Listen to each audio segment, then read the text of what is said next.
living it. It was not easy. And even it's like living it. It was not easy. We were in the forest, in the open, most of the time, under the sun, under the rain, with the children. But we kept going because there was no way out. We knew it's God that could really help us. So that really helped us. And the fact that we believe that people are praying for us, that also helped us as well. And I cannot say it's not God because sometimes things we go through, you think that when you break down, that will be the end. You just survive it. Personally, I was not beaten, but some of the children were beaten. You know, children, some of them are quiet, some of them are loud. And what they hate most is noise, that it attracts attention. So the youngest of them, maybe the two, Waliya and Salam, they were the ones that took the best of the beating. They will close their mouth, tie it with clothes, and beat them very well. Then the men, they had it worse than us because they were blindfolded, handcuffed, and chained on the leg. All of them until they remained two. So, was there any form of sexual molestation? No. I want to see my husband. When I get home, I can think of any other thing. But definitely, it has to be something that will be good for me. We sacked them all. When we started, the first week, they were bringing biscuits for them, maybe to make them comfortable. But along the line, that stopped. Then we had to move from one point to another. And that was a major problem we had. When the place is discovered, we have to move, and that starts around 7, 8 in the night. Sometimes we walk 3, 4 hours. That is most of the bruises you see on our bodies. Children? Yes. They carry the last 3: Salam, Waliyat, and Testimony. The girls, the secondary school girls, will carry the tail. The other ones, they will have to walk. We fall sometimes. A lot. When we were taken, my car was used to convey us to a point. That was where we met the primary pupils and their teacher and the teacher. So we had to walk for about 1 hour. They brought bicycle machine and about 10 of them. So we were parked there. And we rode for more than 4 hours on uncharted paths. But they knew their way. What actually happened, I thought they left the car there. The police would have towed the car to their office. But somebody showed me the car where it was burnt. And that was not the path we took. So I think they drove it to that point before it was touched.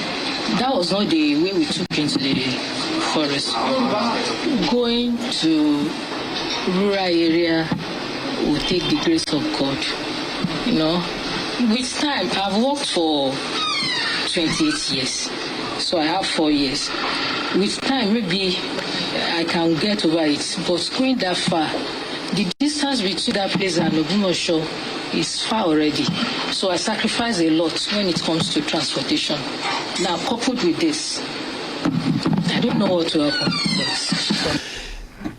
You can hear the uncertainty in her voice. And imagine. And we can hear how she was uncertain about the future. I mean, what she would decide to do at the end of the day. It was difficult for her to. I mean, she has a lot of recovery to do. She has a lot of talks that she definitely has to have with her family, her husband.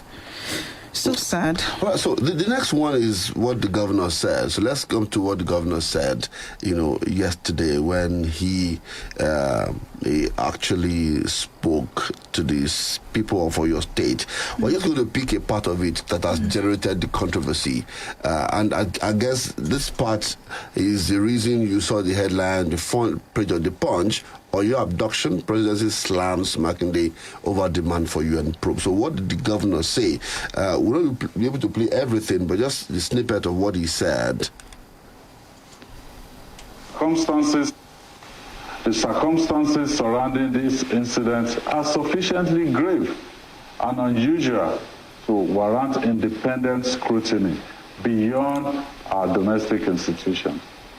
I therefore, with a full sense of responsibility as the Executive Governor of Oyo State, call on the appropriate international human rights and accountability mechanism, including those within the United Nations system, to closely examine the facts surrounding this abduction and the circumstances of its resolution.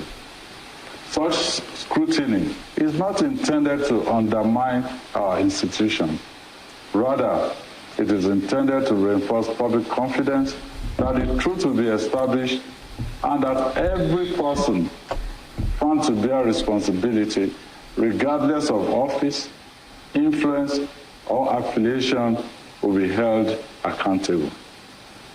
Under the Constitution of the Federal Republic of Nigeria, the primary responsibility for national security rests with the federal government and the security agencies under its command.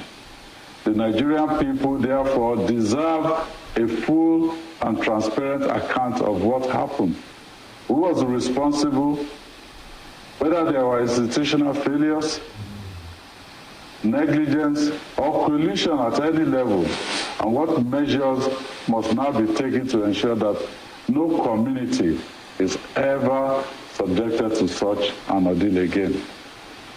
This is not about politics.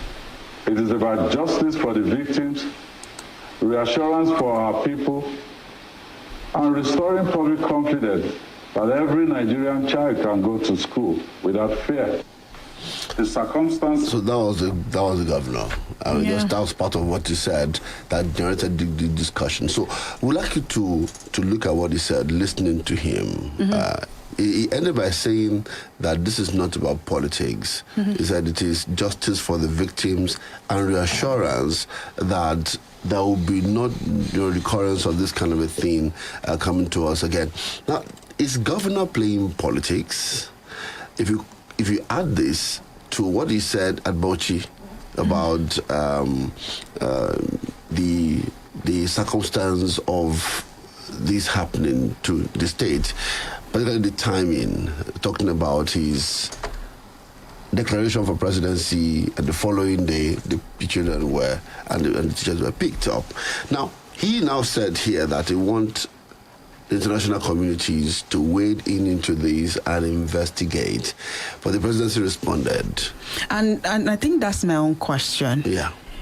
Is the governor suggesting that he doesn't have confidence in the security outfits that we have, just like the presidency is saying? Because that's what the presidency said. Because the presidency was also claiming that security outfits like the military and other ones had already provided explanations on the rescue operation. So is the governor saying that he has no confidence in the bodies that we have doing the investigation? And I'm saying this because it's not something new for a government or even a body to say that something bad has happened.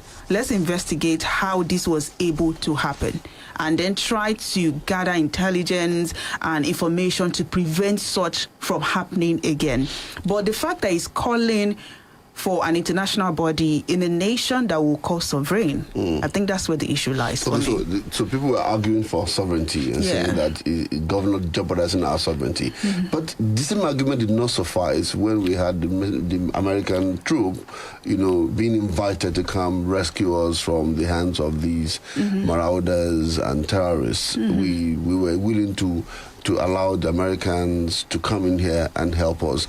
But now that he's calling, is it a sovereignty? Can we confidently say that we have bodies that can take care of the security situations that we have? Are we now saying that we don't have commissions? Are we saying that there's no constitutional provision that can even enable the governor in itself to set up commissions to launch the investigation, although there would have to be a collaboration between the state and the federal government? So are we saying that we don't have commissions, we don't have bodies in Nigeria that are capable of doing an independent and credible investigation into what happened? So what is the governor looking for? That's the question. I need to know, what is it looking for? Is he suggesting, because before you ask for a research, you will have something in your head that you want to achieve. No, he has never hidden, since it happened, he has never hidden his skepticism as to how that was able to happen.